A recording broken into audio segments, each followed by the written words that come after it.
And another way to look at this is when you just look at the different races as humans, we all look different, right? If you think of it out of your, in an unnatural type of way, like just look at it, they look like aliens, right? Like humans don't, like we see them as normal because like that's what we are. But when you really look at it, you can see how every race has a certain template, right? Where do you think that template came from?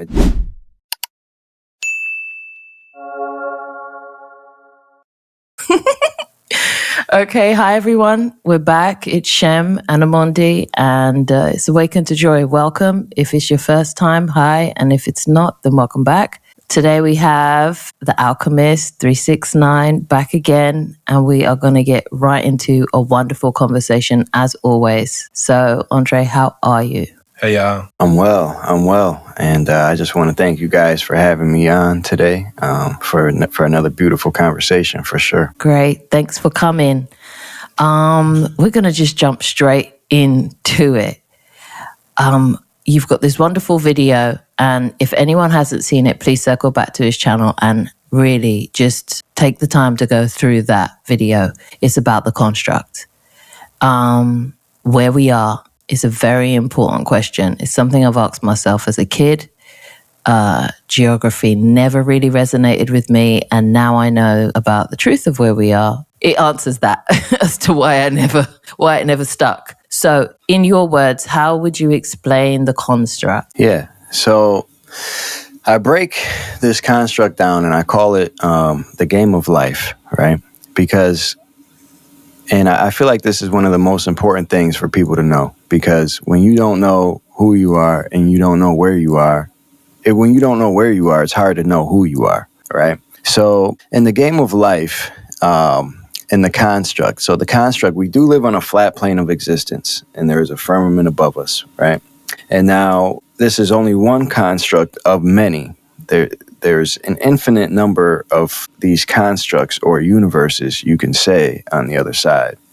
And it's almost like the whole point of existence is to create these constructs to have experiences in, as the whole point is to gain experience, because with experience comes wisdom, right? Different perceptions, different perceptional wisdom. And this particular one, this particular game is, you can say, the hardest game. And I would say that because this is the only one of its kind. This is the only place where you can come and to forget who you are, right? To experience that of which we are not, essentially. You can come here and experience sickness. You can come here and experience pain. You can come here and experience the illusion of death, the illusion of separation. You can experience all of these things. So on the other side, this particular place, this particular universe that we are in, it's a flat plane of existence with a firmament above it. And when you come in here and to have an experience, right? To play a particular role out that your soul desires to play.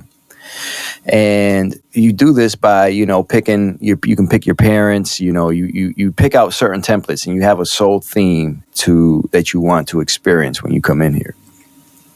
And this theme can be considered what people call your soul contract and things of that nature, right? But it's not really a soul contract. It's more so just what you want to experience when you come in here. And I compare Realm 1 to a game of Madden, right? A game of Madden where and not just a game of Madden, but it's where all of the sliders are turned up. So it's very hard. Where the offense knows the plays and the offense doesn't know the plays, but the defense does. And that symbolizes the veil of forgetfulness, because there is a veil of forgetfulness here. It's just one of the things that we have to experience when we come in here. When you come in here through water. And as you come in through water, all of your memory bleeds out into the water. That's why, they say water contains everything. Water, you can talk to water and you can change the molecular structure of it to symbolize certain things. Water picks up on frequency, and it contains all the memory. So that's kind of like the veil of forgetfulness. And I even go in, and there's all types of games and all types of levels, and I compare every single one of these realms to a similar game. And I call it the game of life because this is such a temporary experience, right? Most people here, when they come here, you get lost and you feel like this is all there is, right? And I call it the game of life. And I use that term loosely as, this life that we're in, it's very real. It is a real experience. We are here and we should take these things serious, but it just turns it into a different perspective for people. That's wonderful. Can you then explain for people some of these realms? Because then they'd say, okay, so where are we then? Where's Earth then? Is Earth? I obviously I know what you're talking about, but this is for those who haven't heard it yet. Like, if you could bridge for that, where Earth would be in this construct that you're explaining. Yeah. So from my perspective, from what I've seen on the out-of-body state on the other side, this construct has 12 realms. And all of these realms inhabit the same space. They're just separated by frequency, right? And Earth, where we're experiencing life as humans right now, we're deeming this realm 1. And a lot of people call this the most dense. I don't necessarily like that term. It's more so we have more limitations. It's more real. We have more limitations here. But it is all in the same space. It's just separated by frequency. Yeah. That's actually really, really good. Because that takes me on to my next question about how people perceive other beings. And that would go to answering the fact that they're already here. Like, everything's already here. It's just, like you said, a matter of frequency. Raising your frequency. Exactly. Yeah. And you can think of this as, a good way to think of this is a TV, right? When you think of a TV, all the channels exist inside that TV. You just have to change your frequency or change the channel to view that different channel. It's the same thing here. However, we've been so lost here. Many of us has lost that ability to tune into the higher frequencies. So with that said, when I say that everything inhabits the same space, just separated by frequency, it does. So everything is here still. It's just out of our sight. And you can even think of this scientifically in terms of the visible light spectrum, the light spectrum, right? How we are aware of all of these different frequencies. However, we are only able to see, a certain amount. So when I say you can raise your frequency, what that does is it now gives you more access to the light spectrum, so you can see more of reality, essentially. And yeah. We resonate with that. That's kind of where we got the name for Awaken to Joy, because we knew that the frequency of joy is a high frequency.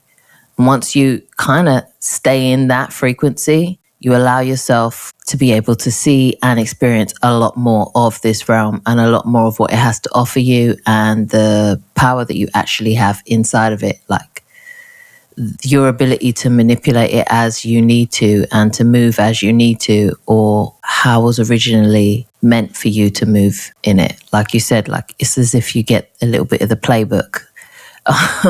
You turn some of those sliders down. Go on. You want to ask something? Yeah.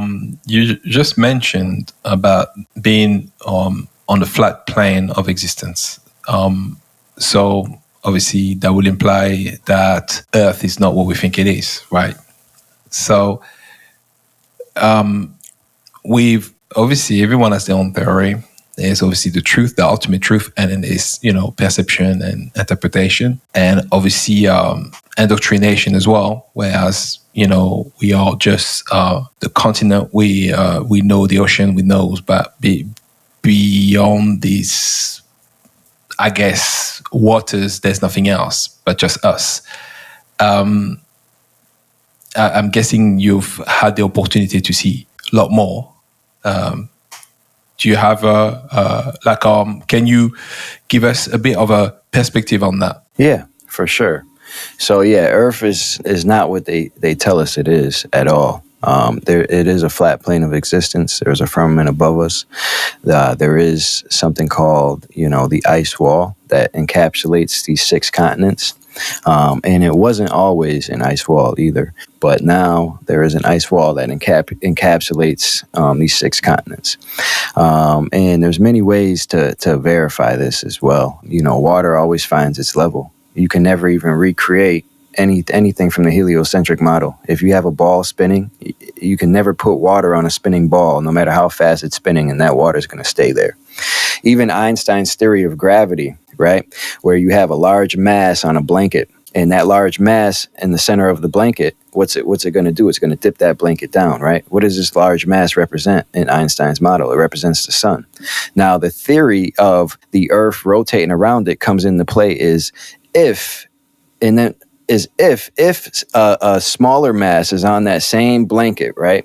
What's going to happen? It's going to dip down to the middle. It's not going to revolve around it. Now, his theory is because theoretically, this is true, theoretically. If this smaller mass was moving at a certain speed, it could theoretically maintain an orbit.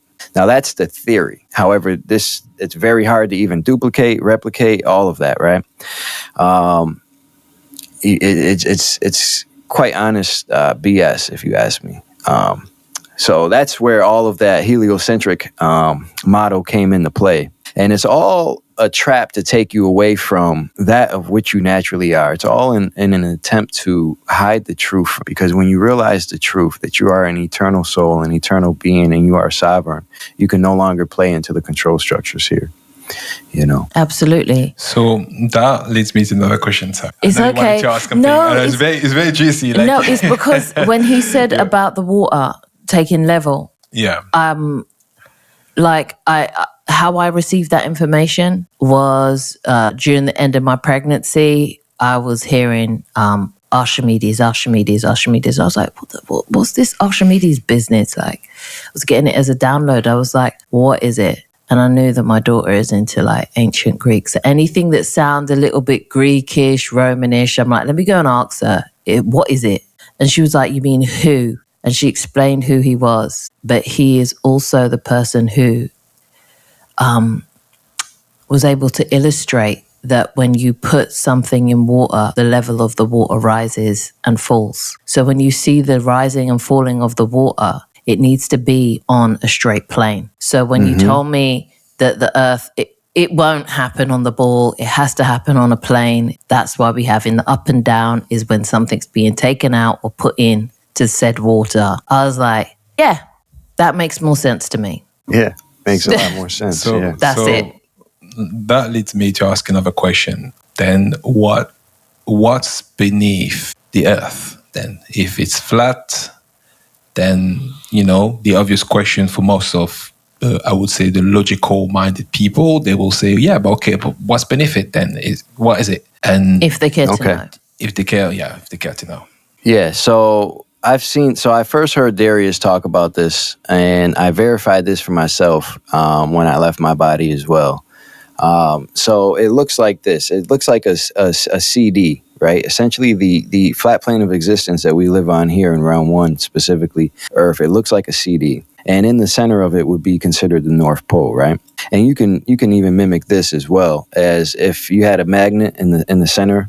The magnet would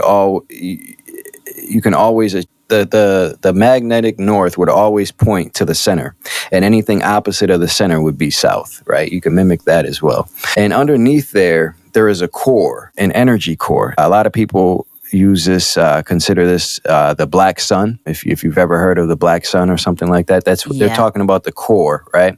And this is also a stargate to the other realms. But there's a core, and that's where we get most of our energy from. Or all of our energy. That's what powers the entire realm, right? That's where the sun gets its energy. That's where everything is. And so underneath this flat plane of existence, there is a black sun, a core that powers it. And there's a firmament above and a firmament below, right? That's where people, you know, they get the globe idea from when they leave their body, because they're seeing a firmament above and a firmament below. But in there's a flat plane of existence with a core underneath. And then there's the sun and the moon, and it's all symmetrical, and it's all balanced, And even on the moon, there's a map of Earth on the moon, and that comes from the reflection from the core. It mirrors the Earth on the moon. Yeah. And so then, now that brings me to ask you, many people have mentioned the fact that there is civilization beneath the Earth. How's that possible? And Inner Earth. Yeah, so my perception of this is where I think they get that idea from. And there's two ways, right? A lot of people say Hyperborea was like somewhere like by the North Pole and stuff like that. I believe what they were seeing was beings coming in from the Stargate, the core, and that's the way they were coming up from, was from the North Pole. That's one theory. Another idea of mine as to where people get this theory of inner Earth comes from is because out of their body, or when you're in these other frequencies, what you're seeing is things in the natural state, right? So everything is here. All the history is still here. It's just buried, right? You can see this with the pyramids in Egypt, how those are just the tips that we're seeing. And underneath there, there's a whole civilization underneath there, or the old ruins of the civilization are underneath there, right? And you find this all over the globe. Now they're digging up all these ancient sites, and they go deep, and they're saying they're ancient, all these ancient sites. So what I believe is happening is they're mistaking that from being inner Earth, because essentially it is underground because it's buried. So I believe that's what they're seeing, and that's what they're experiencing. So you do have to go under Earth, essentially, to see these things, but that's not exactly what it is. What it is that it got buried over time from the Great War, the Great Flood. Yeah. So it buries a lot. So I believe that's where those theories come from. So you've mentioned Stargate. What's the Stargate? And For anyone who doesn't know, and know, how does it look like if you had the chance to actually see it for yourself? Yeah, so the core essentially is a ball. I mean, it looks like the sun, right? And each realm has its own core, and these cores will take you to the other realms. That's essentially what a Stargate is. Now, there's also portals too that are physical, and they do look like a ring, and they're lined up with frequency a lot of times, or every time. So when you go through it, it will take you to a specific space and time within this construct.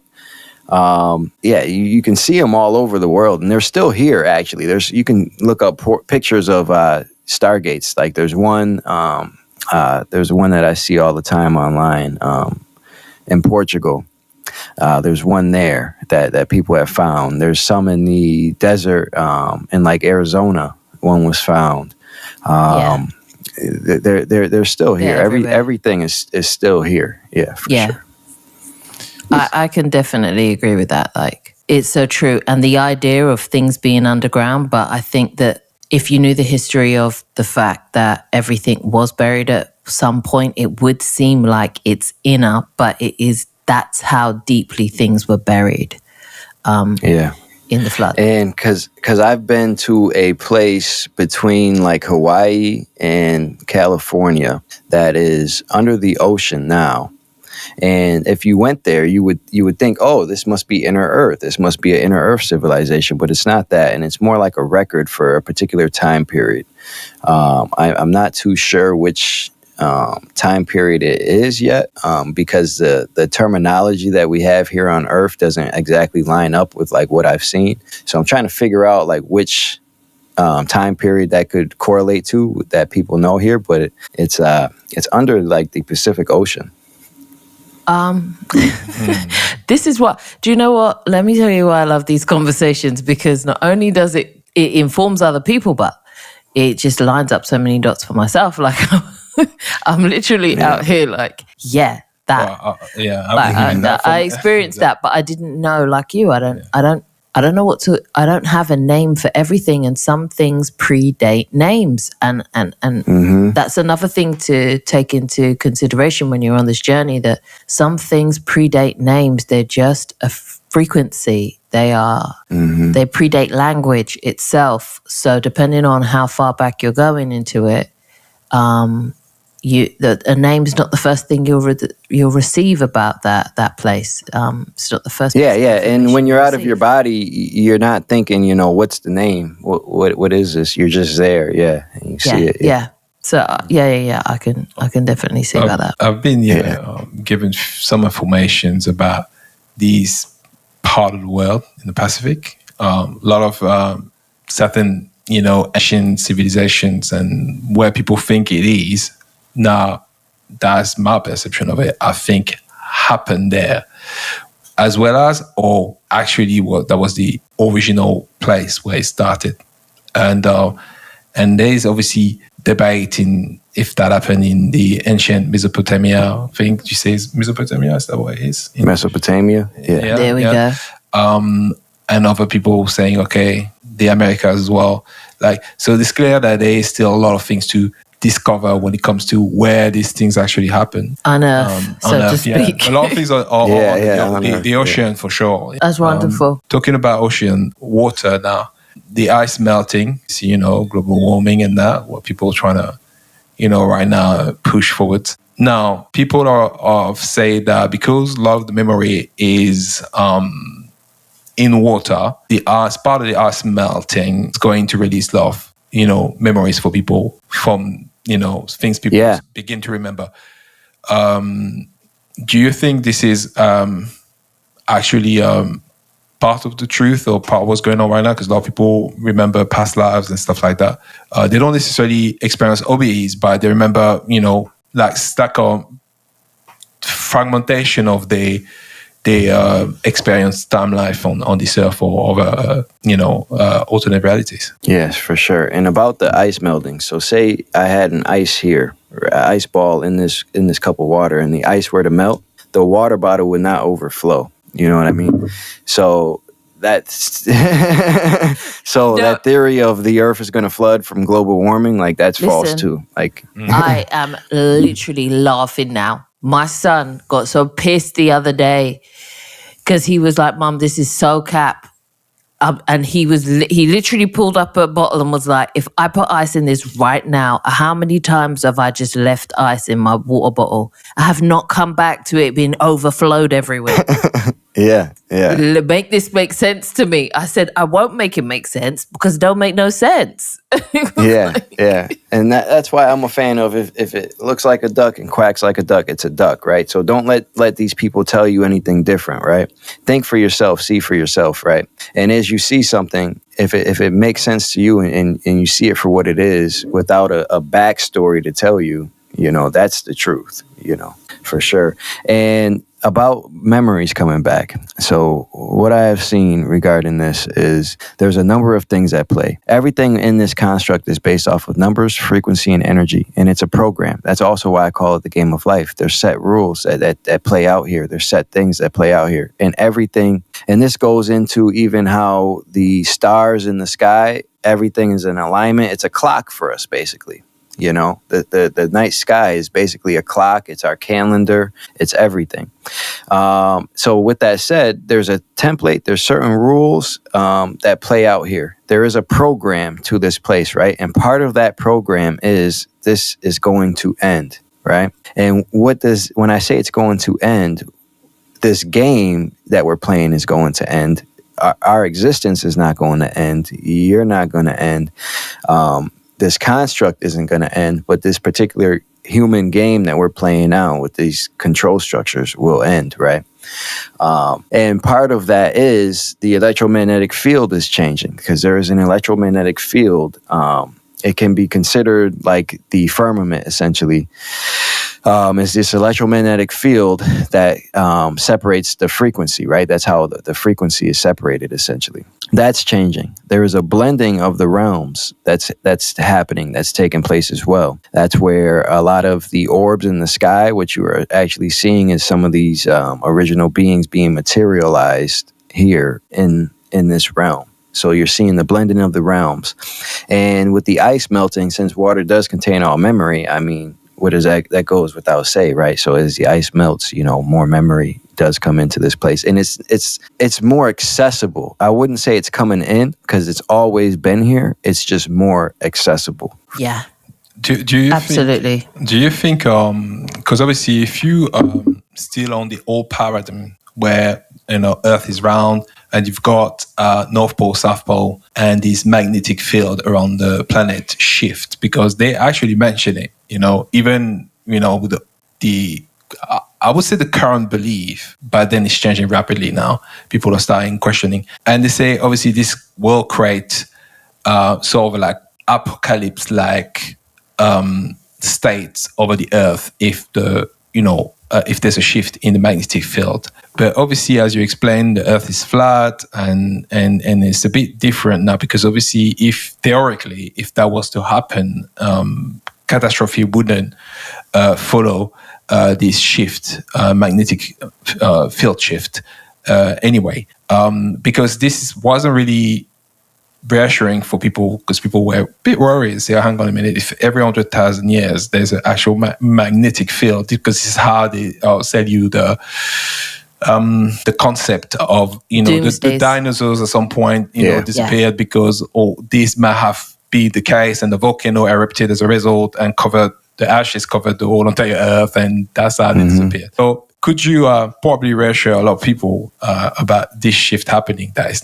doesn't have to be catastrophic, unless you think that otherwise, but I'm sure. So, because catastrophe is essentially everything that you just said is just a fear-based narrative, right? To instill fear in people, because one way to control people is to instill fear in them, right? The number one way to control a soul is to make it believe something, right? Yeah. And if it's that belief system that carries things out, and as a collective, if the collective, and our thoughts manifest things, right? We can all agree on that. So if a collective is all thinking something, what happens if you put a lot of energy into a thought? Then that thought is more likely to manifest, right? A lot more energy. And you mentioned dinosaurs. Dinosaurs never really existed. What you're seeing is actually like dragons, dragon bones and things like that. And all of the dinosaurs in museums, I mean, they're not even real. They're not even real. Listen, let me tell you something. This is why I checked out from school a very long time ago. They ain't going to have me out here doing Brontosaurus, Brachiosaurus. Please, stop it. Yeah. I was so over it. I couldn't explain how over it was. And at this point, I was like only 8. And I was just like, this don't make no sense.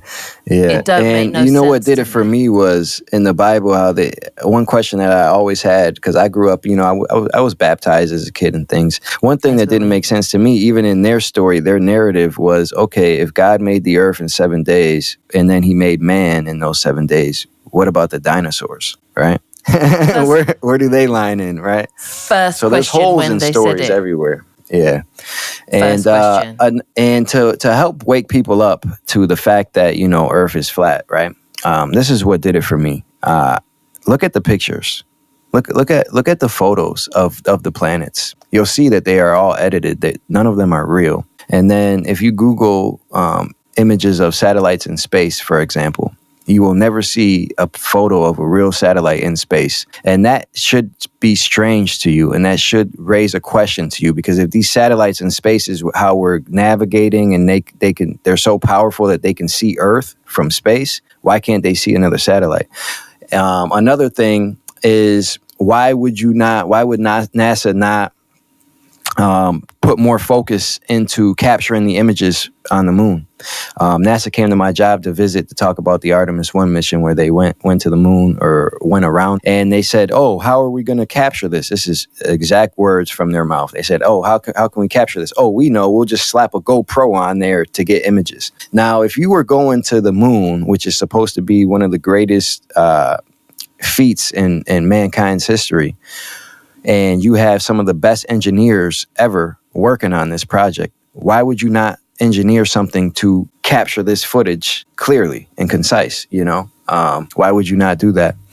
And for people that believe that the satellites are in space and that's where we get our Wi-Fi connection, Google fiber optic cables in the ocean.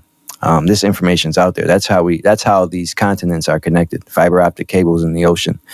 And you can Google this. You can see how every continent's connected. It's not through satellites. And every time they've come and they have to put cable and you say, okay, you're going to get faster Wi-Fi, what are they doing? Digging for days. They're digging for days in your area. If it was in satellite, then they wouldn't have to dig for nothing to say that they're going to lay down any cable. Well, they use the argument of the optic fiber. But the thing is, yeah, that's true. But the thing is, it's very true what you're saying, because if you think for a minute, first so-called man that stepped on the moon, it was what, in the 60s, right? 50s or 60s, I think. It was 60s. Yeah, 1969. Well, that's what they're saying for America, babe. Yeah, but let's go with that narrative. In America, yeah. Yeah.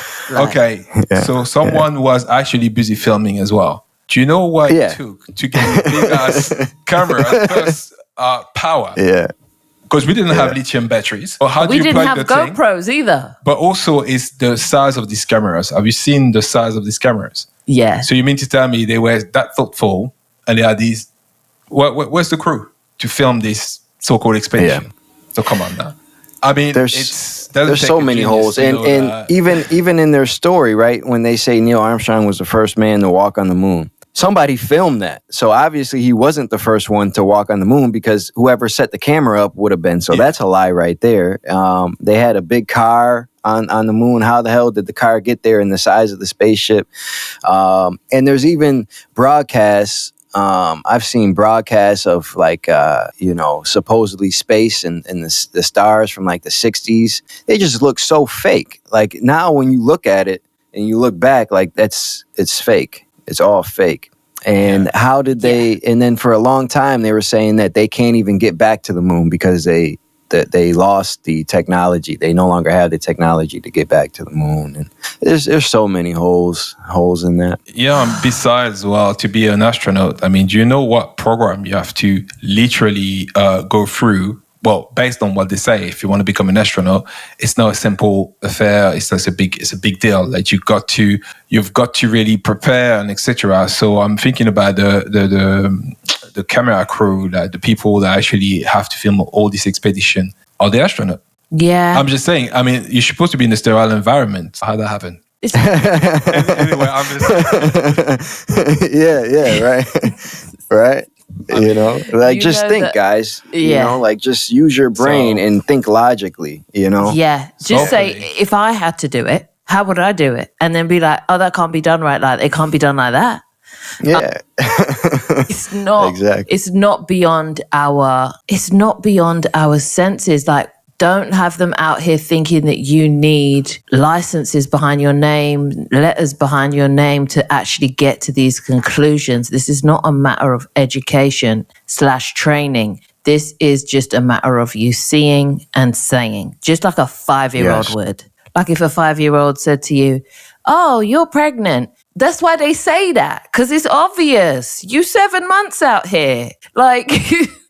Just say what you see, and usually that's it. Okay? No. And I'd like to, I'd like to go back to what you were saying about like a kid, how they call it, how they see it. That frequency of a kid when you're in unconditional love, before you're conditioned to think here, and that free will, that inspiration, that creativity, that imagination that you have as a kid, that is your soul's frequency.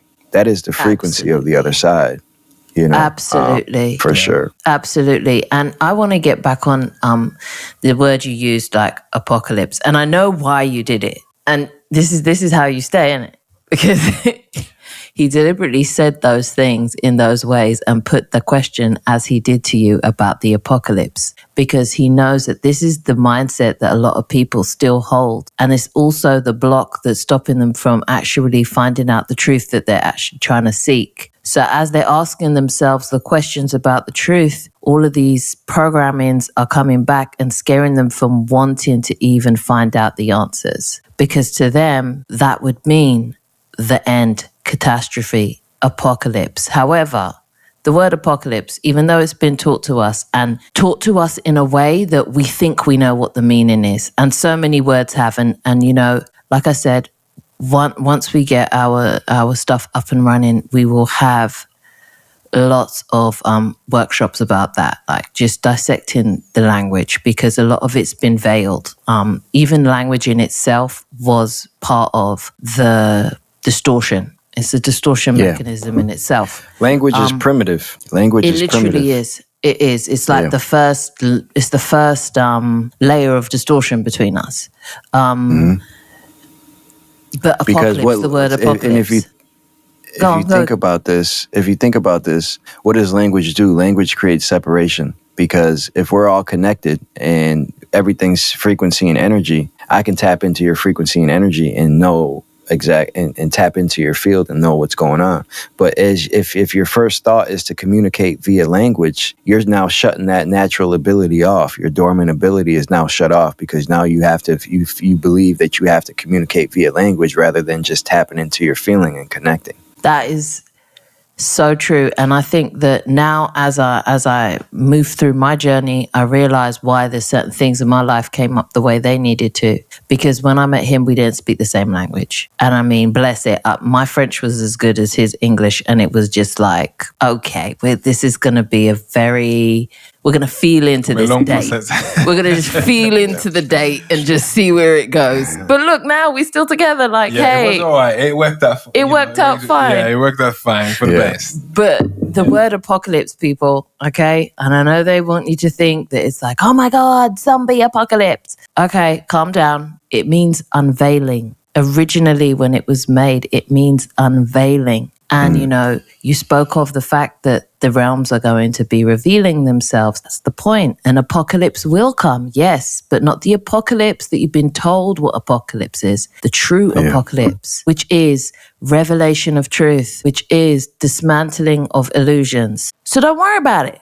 That's what I'm saying. Yeah. Well, it certainly feels like an apocalypse when you hold the lie, because you're going to all of a sudden see your world just falling apart. So I can see why it will be perceived as an apocalypse, because but it's not a catastrophe. But it's not a catastrophe. Also about the apocalypse, right? If people are fearing that, if you can believe this one single fundamental truth that you are eternal, that you exist outside of here. And how do we know we exist outside of here? You can simply have an out-of-body experience. You can see your hands. It'll be physical. You can turn around and see your physical body on the bed. You can see your past loved ones, your people that died, right? You can see them. So that's in the law of conservation.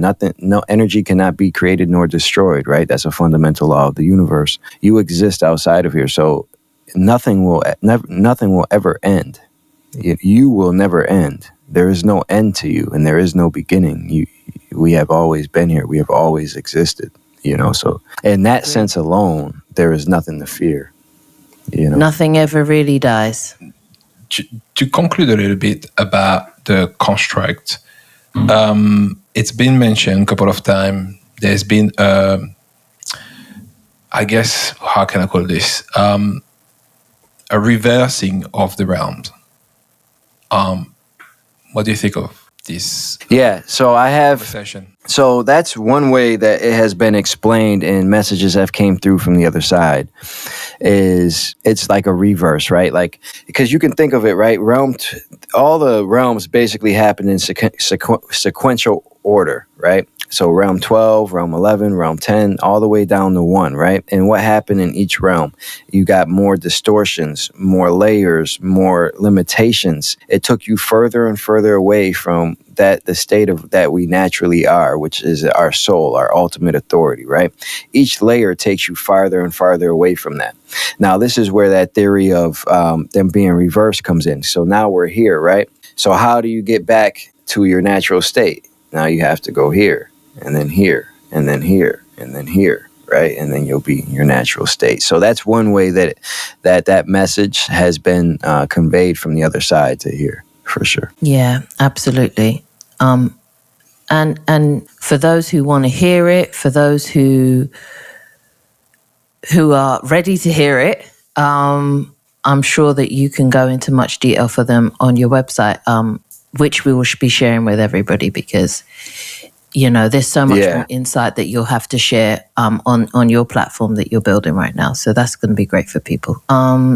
can we just touch on Egypt? Anything that you want to share with people on Egypt? Anything that you found that you might want to share with the community? Yeah, for sure. So yeah, I was in Egypt. Originally, my plan was to, go there and stay and set up shop and create a place for people to come and stay. However, the environment there was not suitable for that of which I do. So I since left Egypt. But when I was there, I was able to locate a place, and this was pretty cool because I've been here out of my body. There's a town over from Egypt, maybe from where the pyramids are, maybe like a 20-minute drive from the pyramids. It's called Abrawash. I believe that's what it's called. And out of my body, I have been there, and there's more structures there. And when I went there in the physical, in the same desert, that it's now a desert, right? Because it's all destroyed. But there's steps in the desert that go down in deep. So that verified what I seen out of my body. And these steps that you'll see in the middle of the desert, like nobody has ever, this isn't documented, right? Like this isn't a discovery that people know about, I was able to see that. I was able to see seashells in the middle of the desert. There's fossilized seashells in the middle of the desert. What does that prove? That proves that Egypt was once a lush land. When people consider the term Atlantis, what they are referring to is the ancient Egyptian time period, that the realm 3 time period, and it was once a lush area. How the hell can you find seashells in the middle of the desert? Unless it was once an ocean, right? Or a body of water. I found that, and they're still digging up everything. I went to Saqqara, and again, out of your body, when you go there, you can see it in all of its glory. And they're still digging up tombs all around. Essentially, everywhere that you go in Egypt and you see a desert and it looks like a hill, there's something inside of those hills. And if you just dig them up and bury them, you will find them. And my mission was there. I was going to be there and shed light to all of these things. But, I stopped short. And I do have some footage and things, and I'll be putting together a formal presentation on that. I'll be posting that on my website as well if people are interested to see what these ancient sites looked like in their natural state, and then what they look like now and where they are, for sure. Okay. All right. So I wanted to touch on something that we spoke about last time, which is the copy of a copy of a copy.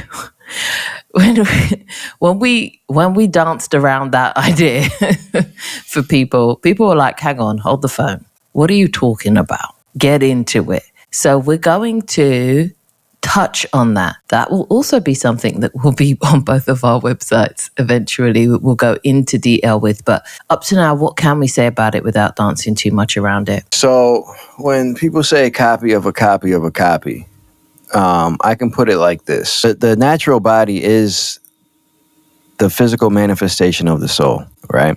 And this goes to the layers of the realms that I was talking about, right? So each realm still has a physical template, physical vessels, right? And the human body that we are now is still the physical embodiment of the soul. It's the perfected manifestation of the soul, you can say. And the copy of the copy of the copy comes into play because each realm has a template. In realm 3, we were bigger, right? We were bigger beings. Right. And this is just a general overall overview. But we were bigger beings in realm 3, right? And to now, the human body is not that, right? Now we are small. Now all of our DNA is not activated. We only have 2 strands of our DNA activated. And science has proven that we have as many as 12 strands of DNA, right? This has been scientifically proven. So, that can be one way to think of it, as we are the natural template. The human body is the physical manifestation, the natural template of the soul, right? But in its current state, it is not. The human body isn't even what it once was. Yeah. Hence the copy of a copy. And when I touched on the whole Salanthian situation, that is to do with the strands of our DNA who are still connected to our galactic realm. Family, you could call them soul family, you can call them your past life, another fractal of your soul, but it is another part of the copy of you. some of us look the way we are based on the realms we were previously in, or based on the things that we've experienced before. And then once we come here with our ideal avatar for the mission that which our soul wants to achieve while we are here. Yeah. And another way to look at this is when you just look at the different races as humans, we all look different, right? If you think of it out of your, in an unnatural type of way, like just look at it, they look like aliens, right? Like humans don't, like we see them as normal because like that's what we are. But when you really look at it, you can see how every race has a certain template, right? Where do you think that template came from? It didn't come from the sun, it didn't come from, certain races aren't certain colors because of where they're located. No, it's because of a strand, a certain strand that they came from. Yeah, exactly. We are in ourselves, in essence, and what people would say an alien, which I think once the consciousness gets to a place where we can drop that word,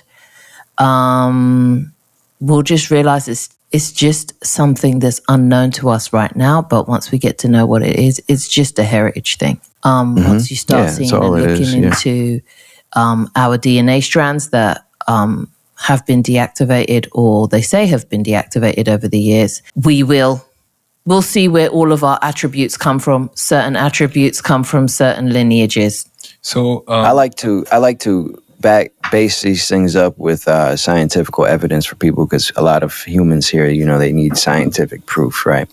Well, if you go back, though. I'm not being funny, but you get what I'm saying. Like it's like what you were talking about with Einstein before. Like yes, but then some things are not going to be able to be all backed up because of the. But yes, and I understand not why you do it like that. Not everything will be backed up, but you want to get as close to it as possible. Yeah, and even with the DNA alteration, right?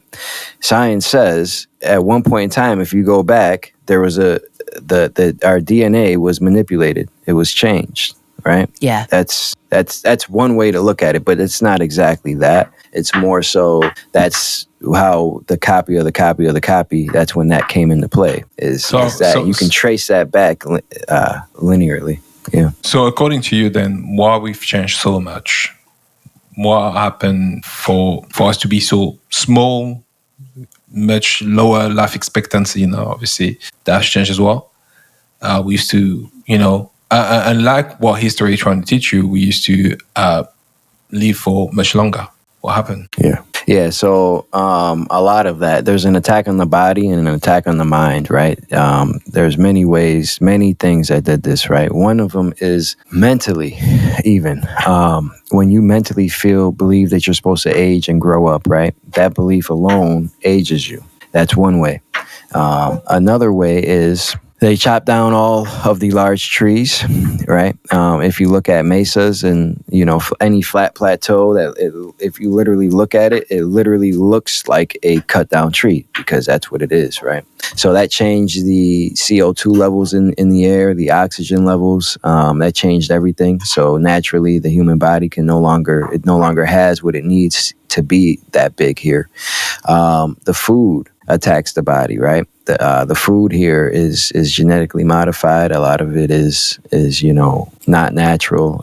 Any processed food, and I hate processed foods because when you're eating processed foods, the body already processes the food naturally. That's what it does. You have every organ in your body to help process the food. So when you're eating processed foods, it shuts down your body's natural ability to process the food, and it's just waste, right? It's so bad. There's so many attacks on the body. I could probably get into an hour on those topics, but essentially what it is that'll have to be next time. Yeah. That'll have to be next time. We'll do a clean hour of just that, because that's a whole conversation. Yeah. Sure. I hope that does enough for people without Yeah, just to give them a little introduction. These topics are big topics, and each of these topics could easily be talked about in depth, for hours for sure. But this is just absolutely, and will be. Just wanted to also touch on people, the narrative that they're pushing out about disclosure. The narrative that they're pushing out about disclosure being distorted for people or bringing about feelings of fear. And I know that this ties back to this whole entire catastrophe apocalypse situation, but what words would you have of comfort for people who feel like, my God, they've actually kind of bought into the misleading part of this disclosure situation? Yeah. So if you're fearing disclosure, what are we talking about? Disclosure of other beings here? Of other beings, sorry. Yeah, other beings. Of other beings here, yeah. So out of my body, I've seen this happen in two ways, right? I've seen one way where they were planning to fake an alien invasion, right? And that's in an attempt to get the people to not side with the ETs and to side with their government. We're going to protect you. We're going to fight these guys off, right? We're going to protect you. That's like their final attempt to maintain the control structure. Another way that I've seen it is they're just going to come out and the government is going to say, hey, that's one path that's the negative narrative path that I've seen. And then I've seen another potential where they're going to come out and they're going to reveal, how do I want to put this? They can reveal somebody and it will look just like us, right? They would look just like us, but they would not be from these 6 continents, right? Because there are ETs that look like us. And in that narrative, they're still going to throw the space lie in there. They're going to say these people come from outer space. So every disclosure that I've seen, there's still narratives and lies within there too. Yeah. So don't look up. Yeah. Yeah. Yeah. But and that I really like people to know that we're not taking the piss. We're on YouTube, people. What are you expecting us to say without being shut down? The whole point of this is as much of us are to remember as possible. And the ways we do this is by having these meaningful conversations, but they can't all be done on this platform. So believe us when we say we are telling you what we can for now. And it's also for you to go in and go inside yourself and trust the things you feel to be true and question what doesn't sit right with you, because a lot of these questions you're asking, you've asked yourself before, they're just resurfacing again. And they're resurfacing again because your soul's not accepting it as truth anymore. And that's okay. Just scratch the surface a little bit, dig a little bit deeper. The information is out there. It's actually in plain sight. And like I said, there are going to be platforms opening all over the place that you can go to and get this information if you want to dig a little bit deeper. But for now, this is really where we're going to be ending it. This is really, we're going to be ending it. Will Andre be back on? Of course he'll be back on. This is it now. This is it now. I mean, as he grows and as he goes through his journey and as we go through ours, we'll always check in and share with you guys these type of conversations, because we know they're expansive not only for you guys but for us as well. Yeah. So sure. And I do want to say in the beginning when we were touching on the game of life, I do have an entire thesis depicting that in detail. That's posted on my website as well if you guys are interested in the way I can describe creation. That's there as well. Yeah, for sure. And what I like about it is the fact that you've conceptualized it in a way that's easy to understand and easy to wrap your head around. The analogy that you used of the game is spot on for me. So if anybody is confused about it, that will clear it right up for you. Another thing you mentioned at the beginning, and I thought, you know what, let me ask you these questions about soul contracts. And you kind of explained that we have our soul contract, we come here, and obviously we play the game of life. I'm paraphrasing, you used different words, but a question came to mind. And when it comes to soul contracts, first, do we have free will? And if we have an already written soul contract, can we change that contract? Is it possible to create a new contract? And yeah, can you explain a bit more so that people can understand what is a soul contract and how they can meander through life with so much choices they made, or they felt they made, or maybe gone against that very contract? Yeah, I will put it like this.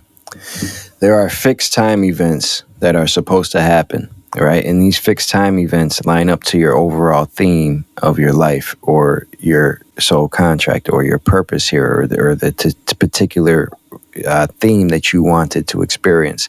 So these fixed time events will happen. Now, in between these fixed time events, that's where free will comes into play, because you can take any path here. You can take any path. Any path you want to go. You can go this way or you can go that way. But eventually you will end up at the same point, right? No matter what. Like that can be considered as if, you're supposed to meet somebody. You're going to meet that person, but the state that you're in when you meet them, or the path that, or where you meet them, that's subject to change based on your free will, but you will meet that person. That's one example. Now, do we have the ability to change it? There is nothing more powerful than the will of the soul, right? But a lot of times, your perception here is distorted based on your human experience, right? And your soul has the overarching viewpoint. Your higher self is viewing it from the higher perspective, right? So with that in mind, your higher self always has the ultimate goal in place. So if you're trying to change these things from your human perspective, a lot of times it won't. But if you're connected to your higher self and the will of your soul changes based on here, then yes. Okay. All right. And as per usual, I'm going to ask the same question, but for those who didn't see the last episode, please go back and see the last episode that we have with Andre. It is so insightful. Who are we and why did we come here? Who are we?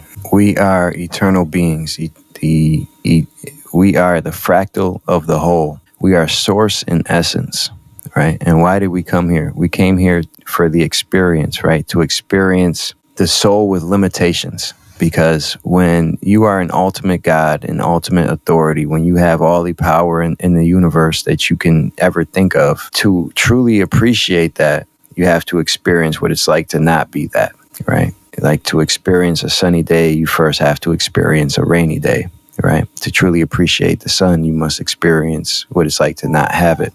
So that's essentially why we come here, for sure. Wonderful. Wonderful. It has been, again, a wonderful conversation.